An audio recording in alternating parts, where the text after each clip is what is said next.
What's up? Is that seat taken? Nah, it's free. Ah, okay. Hey, how are you, good looking? How about we blow this joint? See, that's actually the interesting thing about Haruka from Fully Cooley, because in Fully Cooley, rock and roll represent.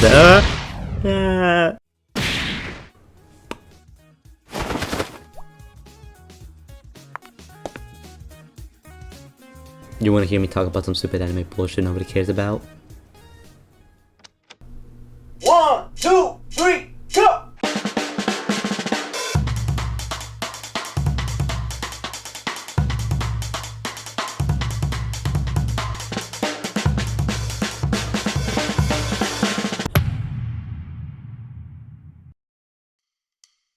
Protagonist is a term that's ill-defined with variations depending on the piece that's being analyzed. For a character to be the protagonist can mean that they're the ones who move the story forward. They're the character whom we're meant to align with on a philosophical level. It can mean it's the character we see the most of throughout the story, or it can even simply mean that it's the character who the story is about. There's no limit to how many protagonists a story can have, and there's no single formula which will enable a perfect protagonist. Some stories do better with a reactive character, who we use as a vessel to experience this new world while things happen to or around them. Others do better with proactive characters, who go out of their way to attempt to change the world, and the main focus of the story is how they themselves change and evolve, or their impact on everything surrounding them. Dr. Seuss said this once, when writing a good fish, bad fish, red fish, fucked fish. Characters are defined by their actions, and the impression that said actions leave on the audience. As storytelling as a medium is basically just trying to convey an idea to someone, actions are what you use to present who these people are to the audience. There are simple and small things such as how they speak and present themselves which can tell us about them. However, there's a school of thought that believes that by seeing a protagonist being pushed and challenged by the narrative, we get to see what the character is truly about, and in most cases, what the core of the story truly is. This philosophy is the core of what a struggling protagonist is. A character who through their hardships illuminates the ideas the story puts forth. However, there needs to be at least a second differentiating factor from literally every other character ever, as every character struggles. What that thing is that a struggling protagonist are characters who are in constant struggle towards their goals and ideals. Now, I personally believe that the ideal or label of a struggling protagonist is flawed, again in part due to the nature of what stories and narratives are. Stories are built off of conflict, with there being about 7 different forms of literary conflict, so it's extremely difficult to put a proper label on only some character, when so many stories use conflict in a myriad of ways to engage the audience and challenge the text and thesis that they put forth in their work. For example of wouldn't count and a character that you never see spoken within this category, we have Goku from Dragon Ball. I don't give a fuck, I don't give a fuck, I don't give a fuck. Bet. Similar to how you see from a struggling protagonist, he has his philosophy altered as the story goes forward and faced with a wall he simply cannot climb. From being fairly ruthless to who are the people Goku cared about and being kind of childish, to learning to use redemption on those who the world might think are too far gone, but he can see good in, to learning that there are people who cannot be redeemed and have to be killed to stop their tyranny. While being shaped by all these different hardships, Goku would not be considered a true struggling protagonist due to the fact that Goku, while being on the back foot many of times, is often portrayed as a beacon of hope and with his sheer presence can turn dire circumstance into a hopeful uphill battle. Dragon Ball, while having dire and sad moments, is generally a pretty uptone show because we have the assurance that death isn't that bad in Dragon Ball.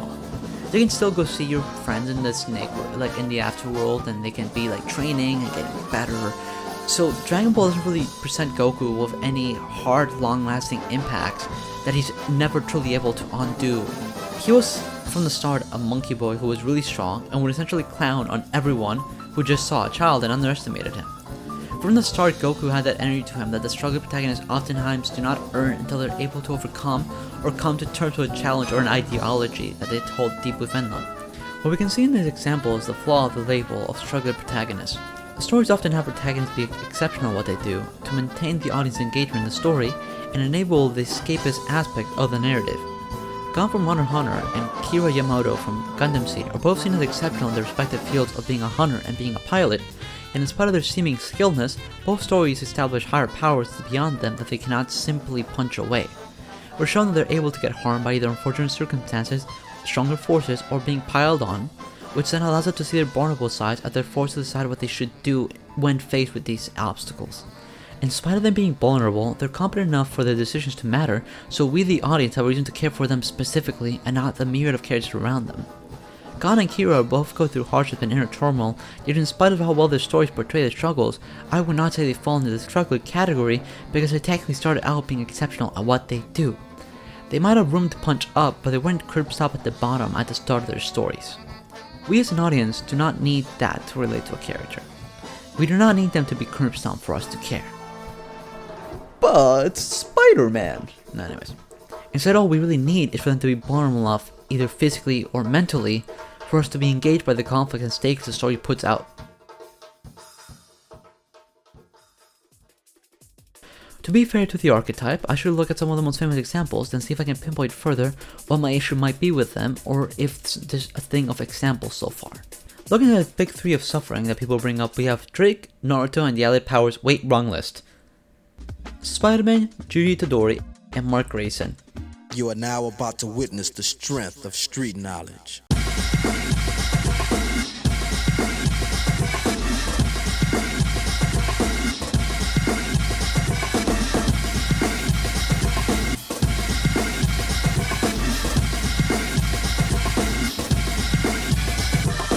Each of them are superhuman individuals who deal with balancing an average life with this new power that's been bestowed upon them.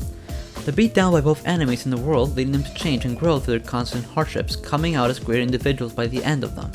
They're individuals whom by staying strong reaffirm the ideology that the story is trying to put forward, and while they all in their own right have moments when they're seen as an X-factor for a conflict, they're still put on the back foot often enough, or compromised in other internal ways where it remains interesting to have stories revolve around them, while having other characters there to complement them and aid whenever the story cannot be fully about them. Now, these three characters and stories, they are extremely different from one another. They each enable different type of analysis, so I think it'd be unfair to say they're the same. However, they do all point towards one main aspect of its archetype. Sugar Protagonist works into their characters whom we relate to, or at least pity, being as engaged via the usage of sympathy. We get to see their low points.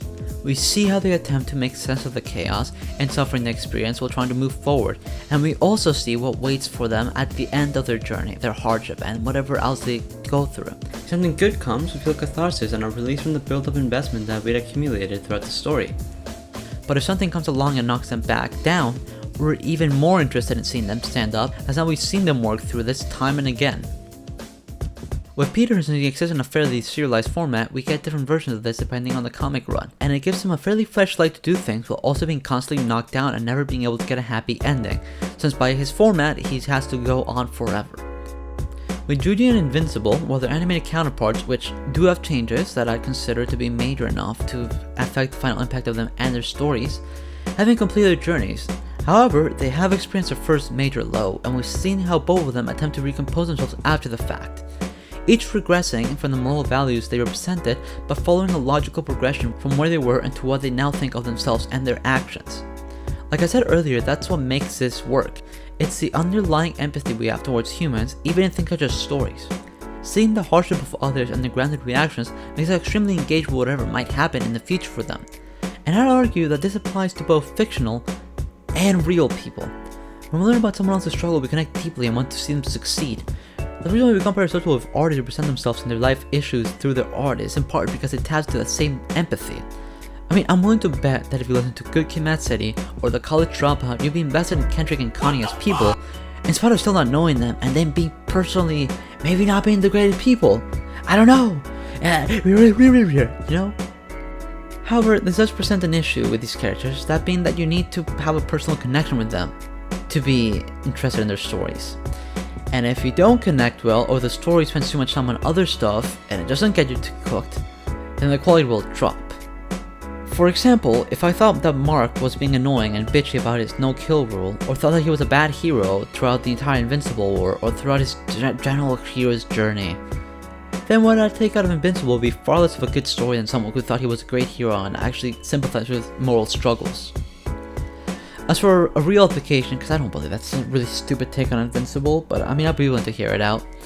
As for a real application of this, and what I actually agree with, I didn't find Yuji to be that interesting of a character when the first Jujutsu Kaisen. I just thought he was plain-toast shonen main character with nothing interesting to do.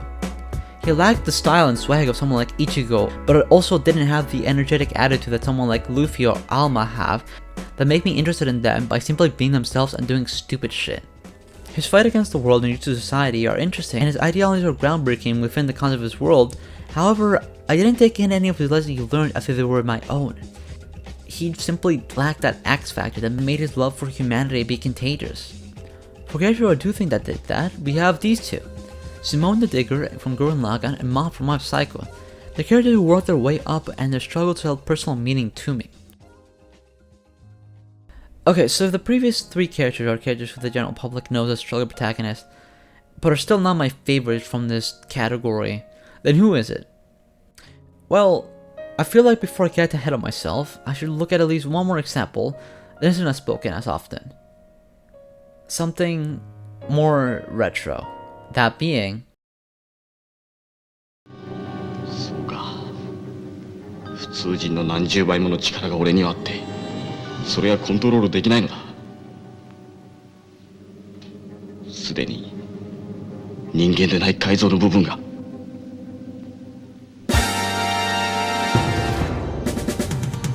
Kamen Rider is an extremely big tokusatsu franchise, with more adaptations and fan favorites than I can probably count. It's an extremely broad series, so for the sake of sizeness, let's start with the original. Takeshi Hongo is a motorcycle racer and scientist who gets kidnapped and turned into a grasshopper-based cyborg. Throughout the series, we see him handle his sense of responsibility towards stopping his fate from befalling others, and taking down the evil corporation that did this to him, Shocker. Takeshi never gets it easy, however, as at every turn something goes wrong and these events force him to reassure his own sense of justice in order to keep going on his self-imposed mission. From the daughter of his mentor believing that he was the monster that killed his mentor, to him dealing with the fact that someone shed tears because he was unable to stop Shocker early on. He placed all these responsibilities onto himself in spite of these bad things not being caused due to his actions. Him having the power to do something is what makes it so he has to be the one to fight. If he's the only one who can do anything against Shocker, then he's the reason why Shocker still exists, and therefore he must dedicate himself to thwarting whatever they might cook up. Okay, so before I get to this next section, I don't know which one's canon. I don't give a shit. A lot of themes from the series are explored in more depth within the manga that was made after, or if you debatably, alongside the show. We got a lot more time to get intimate with Takeshi and his philosophy as he faces dangerous foes and has to put himself past his mercy for the unfortunate humans who have turned to these monsters, and instead has to think of his mission as being to take down the weapons that Shocker created, alongside dispelling the danger that those weapons displayed to innocent people. Kamen Rider is a symbol of hope thanks to his ability to stand opposed to a force that was larger than he could ever be, and his true care for humanity. Again, the small things, being able to live amongst smiling faces while having the strength to fight to maintain them smiling. Even if to do so, he has to cover his own and fight. Honestly, it's a pretty straightforward example due in part to his short time as the main star, but even so, I'd say that Takeshi Hongo is someone who I consider a struggler protagonist.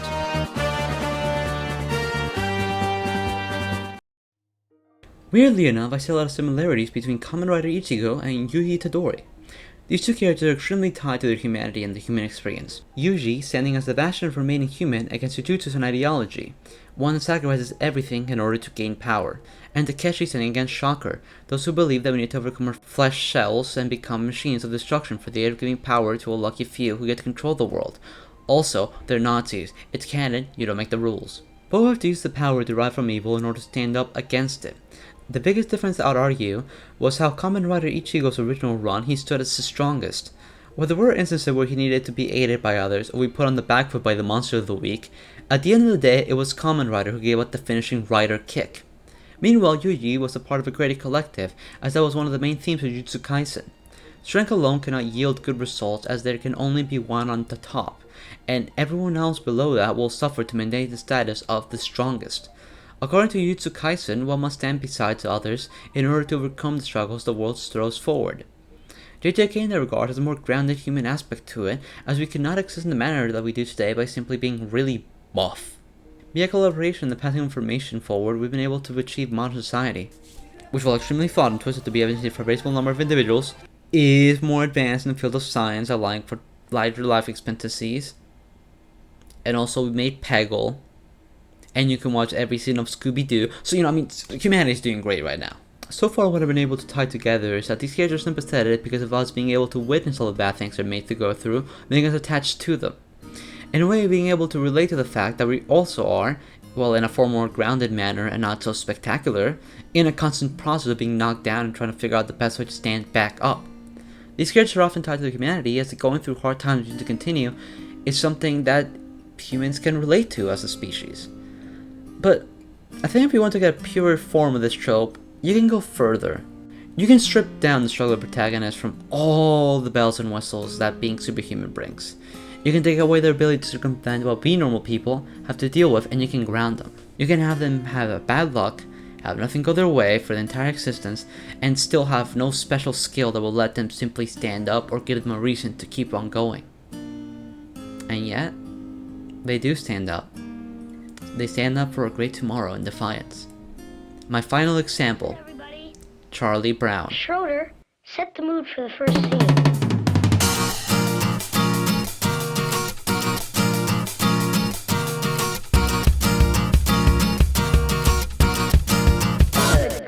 Children's media makes enough characters be simple and to stand in for a singular thing, as that way you can have your young audience comprehend what they're presenting quickly. Dora represents Spanish, Steve from Blue School represents the joys of learning, Curious George represents monkeys, Vaudeville represents blue-collar workers, and we even say the idea being executed as its own gimmick in other stories, in the form of the Smurfs, where each would only be given a single character trait which then determined who they were. This was also seen in the Seven Dwarfs from Snow White, and the Dwarf spin-off show on Disney XD. Applying this logic into Charlie Brown, what we're left with is determination and ambition in the face of sucking at everything. In spite of how simple this seems and how childish Peanuts looks, there are multiple layers to Charlie Brown beyond being the stereotype of a naive individual with jolly ball of energy who just keeps getting knocked down, but he stands up without a care in the world, like a Looney Tunes baby going through a very unfortunate scenario. Charlie Brown has an attitude and can even be sassy. The iconic Good Grief line, which will later be stolen by the number 2 Peanuts fan Jotaro Kujo, proves this: "I'm number 1. He gets upset at his own shortcomings, and yet he always strives to do better with the tenacity to continue. Besides that, while he might give a little back talk, he's a caring person. He'll side out when Snoopy's being silly, but he'll still show both care for Snoopy as well as patience to deal with the shenanigans that he might bring to him." Charlie Brown is defined by his inability to do seemingly simple tasks. Those around him are able to, and unlike others, he doesn't display a single mastery in any one skill. He sucks at baseball, he keeps falling for the football trick, he can't fly a kite, he isn't particularly the brightest kid, he can't fly an airplane, he can't marry you, he's 4, that's weird, go home, he can't rifle a pen. As opposed to a character like Spider-Man, or being a long-running comic character is a negative as a struggler, with Charlie Brown it is purely a positive for this type of characterization. Spider-Man doesn't work because the story is trying to get us invested in seeing him overcome these issues and be able to live a happy life, but the story is never going to be able to give it to him. Charlie Brown works because he's always striving to do better because he's bad at what he's doing. This is something that can be replicable without directly taking away any feeling of reward that the audience might have been expecting. We never had to deal with a sudden change in management leading to Charlie Brown actually having an evil clone who also might have replaced Charlie Brown. We've been following up at this point. Unless you have some later story come around and then choose to retcon this, it was a weird year in 1973 for Peanuts. The universal status quo that Peanuts present meant that unlike other characters who might have later gotten mixed up in the world's mythos, or might have had in-universe acclaim for their great abilities, the most Charlie Brown ever got was that he always kept trying, and sometimes people recognized that. Charlie Brown could never be truly above someone, and that made it so he would always be a force of good for bringing people up when they're down. A constant, unflinchable basis, which while Peanuts might not have been built around, is identifiable within the current Peanuts that we have. You might get him every time. Each and every ball pulled from his feet, and he might get hurt with a loud slam upon his fall for every attempt. But nothing you could ever do could hurt his ambition and hope that maybe one day, someday, he'll get better, and he'll be able to kick that football. If there's anything more human than continuing on trying, in spite of knowing your own below average at something, all in hope of one day improving, then I haven't seen it. The perfect struggler protagonist. Cartoon personalities grow. You never really know which direction you're going, sometimes for a long time. I'm only dealing with why we all have the feeling that people don't like us. This is Charlie Brown's problem. Happiness does not create humor. Sadness creates humor. There's nothing funny about being happy. Sometimes when you're feeling the lowest, when everything seems so totally hopeless, because you are a person who looks at the funny side of things, you will come up with some of your best ideas. I like to think that I bring up some solutions now and then. I suppose one of the solutions is, as Charlie Brown, just to keep on trying. He never gives up, and if anybody should give up, he should.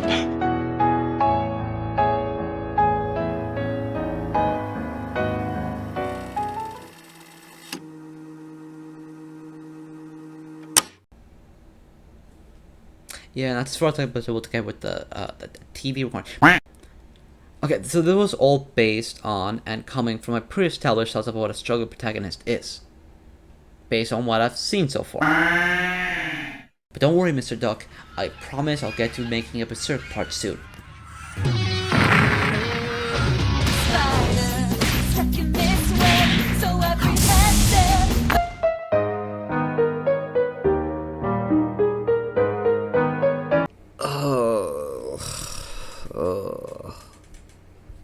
Where am I? Oh boy, garbage! Needle.